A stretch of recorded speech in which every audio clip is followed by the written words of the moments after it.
What's up, guys? Welcome to Ken's How-Tos and Reviews. We're gonna do another video on Christmas lights. I have two already. This one's a little updated. So I've got a section that's missing its lights. So of course you're like, dang, now I gotta go get some new lights. Not the case. What you're gonna do is you're gonna take, this is a green light from another strand, but if you're in a tight spot, you can use any light as long as it fits. So instead of a white one, I'm just gonna plug and play this green one, and it's gonna fix my situation up here.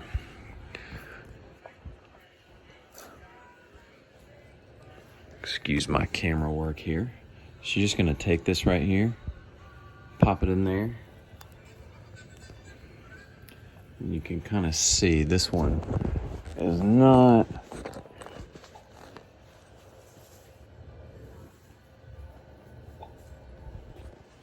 this one doesn't fit as well, but as long as you keep the connection going to the other lights, you see I kind of have another one there.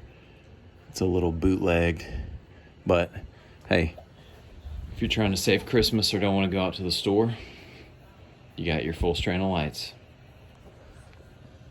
Don't forget to subscribe. See you guys later.